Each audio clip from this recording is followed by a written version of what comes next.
This channel does not promote any violent, harmful, or illegal activities. All content provided by this channel is meant for an educational purpose only. নমস্কার, দেখছেন TV9 Bangla. আপনাদের সঙ্গে রয়েছি আমি তন্নিষ্ঠা। শুরু করছি news top 9। আর শুরুতেই যে খবর, বিজেপি নেতা অর্জুন সিং এর বিরুদ্ধে গ্রেফতারি পরোয়ানা জারি। 26শে মার্চ গুলি চলার ঘটনায় গ্রেফতারি পরোয়ানা জারি করেছে ব্যারাকপুর আদালত। ইতিমধ্যে হাইকোর্টের দ্বারস্থ হয়েছেন বিজেপি নেতা অর্জুন। জেলে ঢোকানোর চ্যালেঞ্জও ছুড়ে দিয়েছেন তৃণমূল নেতারা। পাল্টা জবাব দিয়েছে বিজেপি।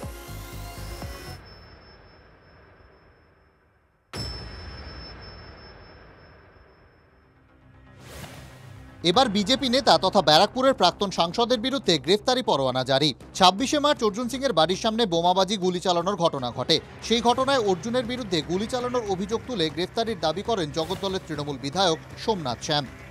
আমাদের একটি ছেলেকে অর্জুন সিং নিজে হাতে আর্মস নিয়েছে, গুলি চালিয়েছে। সেই ঘটনায় বিজেপি নেতার বিরুদ্ধে জগদ্দল থানায় অভিযোগ দায়ের হয়। সেই অভিযোগের ভিত্তিতে ব্যারাকপুরের প্রাক্তন সাংসদের গ্রেফতারি পরোয়ানা জারি করল ব্যারাকপুর আদালত। এখানে লোয়ার কোর্ট, পিপি কোর্ট, পুলিশ কোর্ট আছে। লোয়ার কোর্টে যেখানে নিজে পুলিশ বলছে যে দুজন অন্য তৃণমূলের লোক গুলি চালিয়েছে, তার সিসিটিভি ফুটেজ বেরিয়েছে, সেখানে আমি পুলিশ কাছে 335/3 নোটিশে কমপ্লাই করেছি। তারপরেও আমার নামে গ্রেফতারি ওয়ারেন্ট কি করে বের করলো? আমি হাইকোর্টে আজকে সকালে বেলায় আমরা হাইকোর্টে ফাইল করেছিলাম। 24 ঘন্টার মধ্যে অর্জুন সিং গ্রেফতার হবেই দাবি করেছেন তৃণমূল বিধায়ক মদন মিত্র। গ্রেপ্তার হবে মানে ম্যাক্সিমাম কাল বা পরশু। হ্যাঁ, দিল্লি থেকে বাংলাদেশ হয়ে দুবাইয়ের রাস্তা খুঁজছে, তো সেগুলো সব বলা আছে। তো গুলি চালালে গ্রেপ্তার হবে না?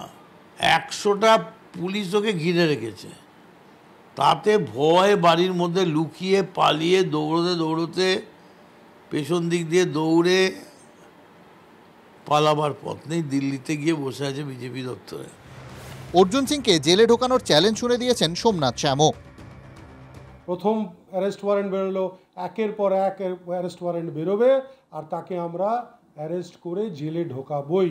কি ভারতীয় জনতা পার্টি উনি করেন, উনি যেহেতু হিন্দুত্বের জন্য কথা বলেন, সনাতনীদের রক্ষার জন্য উনি পশ্চিমবঙ্গতে লড়াই লড়ছেন, তাই রামনবমীর আগে ওনাকে এলাকা থেকে আলাদা করে দেওয়ার জন্যে এটা টোটালি তৃণমূল কংগ্রেস এবং পুলিশের একটা ষড়যন্ত্র। সব মিলিয়ে অর্জুন সিং এর বিরুদ্ধে গ্রেফতারি পরোয়ানা জারি ঘিরে তুঙ্গে রাজনৈতিক চর্চা। অনন্ত চট্টোপাধ্যায় ও সৌরভ গুহর রিপোর্ট, TV9 বাংলা। অক্সফোর্ডে নেত্রীকে হেনস্থার অভিযোগ, দেবাংশু কল্যাণের প্রতিবাদ সওয়াল নিয়ে তৃণমূলের অন্তরে দুই সুর। দেবাংশুর মন্তব্যকে সমর্থন শোভনদেব চট্টোপাধ্যায়, কুণাল ঘোষ, ভরতপুরের হুমায়ুন কবিরের। ভিন্ন সুর কামারহাটির তৃণমূল বিধায়কের। মমতা অভিষেকের নির্দেশ ছাড়া আমি রাস্তায় নেমে কিছু করতে পারি না, মন্তব্য মদন মিত্রের। এই জায়গায় যদি আমায় জিজ্ঞেস করে আপনি কেন নামলেন না, তার কারণ একটাই, আমাদের দল একটি অত্যন্ত সুনিয়ন্ত্রিত এবং ডিসিপ্লিন পার্টি। ফলে এখানে ব্যক্তিগত একটা সিদ্ধান্ত নিয়ে নেমে পড়ে দলকে বিড়ম্বনায় ফেলবো। যারা আছে তারা না, ওরা যেটা বলছেন কথাটা যে পার্টি ইনস্ট্রাকশন লাগবে কেন, নেত্রীর অপমান আপনার অপমান, আপনি কেন এমনি না? ওরা নিশ্চয়ই নেমেছিলেন, তাই বলছেন। বিরাট বড় করে মিছিল করে দেবাংশু বা কল্যাণ নিশ্চয়ই রাস্তায় ছিল, তাই ওরা বলতে পারে। যারা করেছে তারা বলতে পারে, আমি তো করিনি, আমি কি করে বলবো? আমি মনে করি পার্টি যা মমতা নিদেন পক্ষে অভিষেক, ইনস্ট্রাকশন ছাড়া আমার কিছু করা মানে রাস্তায় আমি কিছু করতে পারি না as a discipline party worker. Madan Mitra সেই কথা বললেও দেবাংশু ভট্টাচার্যকে সমর্থন করছেন শোভনদেব চট্টোপাধ্যায়। তাঁরও বক্তব্য, দলের সবার রাস্তায় নামা উচিত ছিল। আমারও মত একটাই, যে মমতা বন্দ্যোপাধ্যায় যদি অসম্মানিত হয়, মমতা বন্দ্যোপাধ্যায়কে নিয়েই তো আমাদের সব, তাকে অসম্মান করার পরে যদি আমরা সঙ্গে মিছিল না বার করতে পারি, সঙ্গে প্রতিবাদ না করতে পারি, কোথাও যেন একটা দুর্বলতার ছাপ থেকে যায়। তাই আমি মনে করি যে যেখানে যে পদেই থাকুন না কেন, যদি কোনো পদে নাও থাকেন, আমার মনে হয় প্রতিবাদ করাটা উচিত। এবং এখনও যদি করে না থাকেন, তাহলে সবাই পথসভা করে প্রতিবাদ করুন। আর দেবাংশুর মন্তব্যের সমর্থন ভরতপুরের তৃণমূল বিধায়ক হুমায়ুন কবিরেরও। তার বক্তব্য, তৃণমূলের জনপ্রতিনিধিদের ঐক্যবদ্ধ হওয়া উচিত। দেবাংশু যেটা বলেছে বা তুলে ধরেছে সেটাকে আমি সম্পূর্ণরূপেই সমর্থন করছি এবং তৃণমূল স্তরের পঞ্চায়েত, পৌরসভা এবং ত্রিস্তর পঞ্চায়েত এবং এমএলএ, এমপি সবদিকেই বলবো আমাদেরকে ঐক্যবদ্ধভাবে মমতা বন্দ্যোপাধ্যায়ের নেতৃত্বে এবং অভিষেক ব্যানার্জির সেনাপতিত্বে আমাদেরকে আগামী দিনে চলতে হবে। মন্তব্যের আগে দেবাংশুকে আরও পরিশীলিত হওয়া উচিত, মন্তব্য কেশিয়ারের তৃণমূল বিধায়ক পরেশ মুর্মু। দেবাংশুর মতামতটা আমার যেটা পড়ে মনে হয়েছে, দেখে যেটা মনে হয়েছে, ওর আর ব্যক্তিগত মত হতে পারে, তবে ওর আরেকটু ম্যাচুরিটি করে বক্তব্য করলে বা এই মন্তব্য করলে ভালো হতো। আমাদের কাজ হচ্ছে দল যা বলবে, দিদি যা নির্দেশ দেবেন আমরা সেইটাকে এক্সিকিউট করব। তো দেবাংশুকে আমার শুভেচ্ছা। এদিকে মেদিনীপুরের তৃণমূল বিধায়ক সুজয় হাজরার অবশ্য বক্তব্য, দলে প্রকৃত কর্মীরা রাস্তাতেই থাকে। দেবাংশু কাকে ইঙ্গিত করেছেন জানা নেই।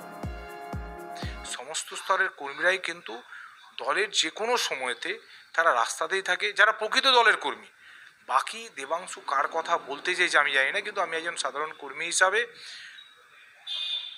দলকে যেভাবে রাস্তায় নামলে মানুষের কাছে পৌঁছানো যায় সেই ধরনের কিন্তু কাজ আমরা সব দিনই করে থাকি।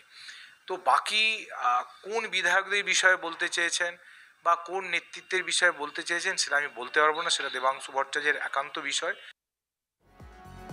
দলের একাংশের বিরুদ্ধে তোপ দেখে দেবাংশু ভট্টাচার্য ঠিক কি বলেছিলেন শুনে নেওয়া যাক। সব জায়গায় যদি আমি অপেক্ষা করে থাকি কখন সুব্রত বক্সী একটা নির্দেশ দেবেন বা কখন সর্বভারতীয় সাধারণ সম্পাদক অভিষেক বন্দ্যোপাধ্যায় একটা নির্দেশ দেবেন কিংবা কখন দলনেত্রী একটা নির্দেশ দেবেন, তারপরে আমি গ্রাউন্ডে অ্যাক্টিভ হব, এইটা আমার মনে হয় কোথাও গিয়ে সঠিক নয়। কারণ দল কোথাও বলেনি যে আমাদের নির্দেশের বাইরে তোমরা কোনো অ্যাক্টিভিটি করতে পারবে না, এই কথা নির্দেশ কোথাও দলের বলা নেই। সবাই কি তৃণমূলের সুখের সঙ্গী হতে চাইছেন? কোথাও একটা বড় অংশ তো তাই। আরজি করার সময় আমরা ম্যাক্সিমাম লোককেই কথা বলতে দেখিনি, ম্যাক্সিমাম লোককেই গা বাঁচিয়ে চলতে দেখেছি। বহু মানুষই ছিলেন যারা নিজেদের মতো করে ভেবেছেন পাশ কাটিয়ে চলে যাই, এই পিরিয়ডটা পেরিয়ে যাবে, ভালো সময় আসবে, তারপরে আবার মুখ খুলবো, তারপরে আবার দলনেত্রীর পাশে গিয়ে দাঁড়াবো। দেবাংশুর আগেই দলের ছাত্র যুবদের বিরুদ্ধে নিষ্ক্রিয়তার অভিযোগ তুলেছিলেন তৃণমূল সাংসদ কল্যাণ বন্দ্যোপাধ্যায়। আমার যেন মনে হয়েছে যে তৃণমূল ছাত্র পরিষদে যতটা রোল প্লে করা ছিল উচিত ছিল ততটা হয়নি রাজনৈতিকভাবে, এটা আমার মতামত। এবার বাকিটা রাজনৈতিকভাবে দল ভাববে। দল হয়তো আমার সেই ভাবনাটাকে খুব একটা গুরুত্ব দেয়নি বলেই তো এখনও সেইভাবে সেই অর্থে দলের পরিবর্তন হয়নি ছাত্র পরিষদে। যুবরও সেই সম্বন্ধে আমারও অভিমত তাই।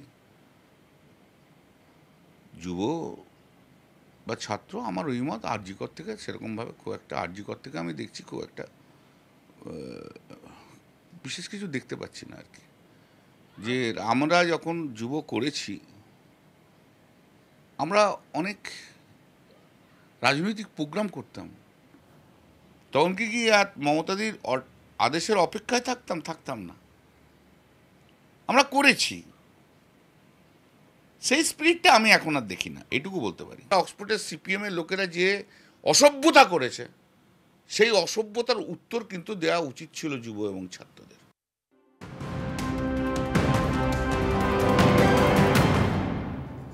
আর একটা ব্রেকিং নিউজ দিয়ে এই মুহূর্তে আপনাদেরকে, 1 মাস নিখোঁজ থাকার পর বসিরহাটের সংগ্রামপুরের বাসিন্দা এক নাবালিকার দেহ উদ্ধার।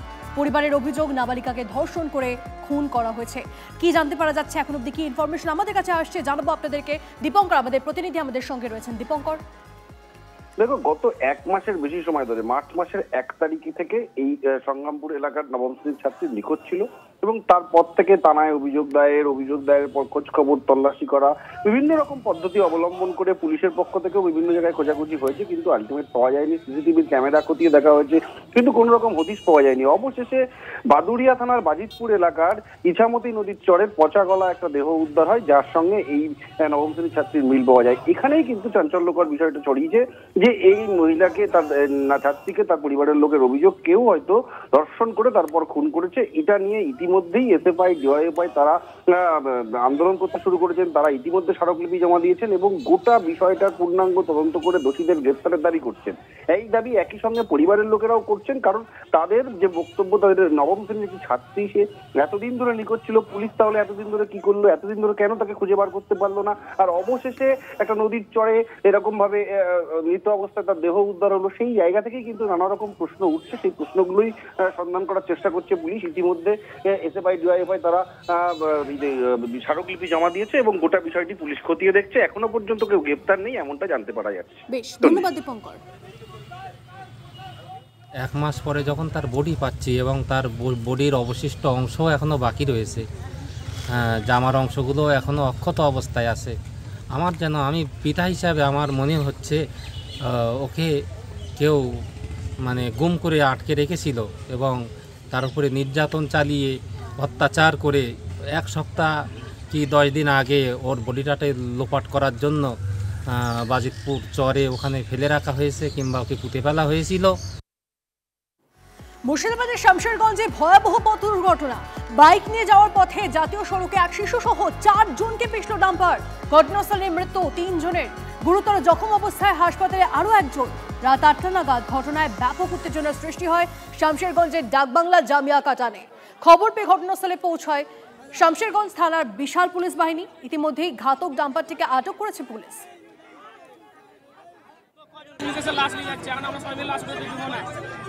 কিভাবে হলো, কিভাবে? হ্যাঁ, দিয়ে কজন হয়েছে? 4 জন আছে। 4 জন? কজন মারা গেছে? কজন? 4 জনই মারা গেছে। আচ্ছা, কোথায়? আচ্ছা, এখন কি চাইছেন? এখন বিক্ষোভ দেখাচ্ছেন কেন?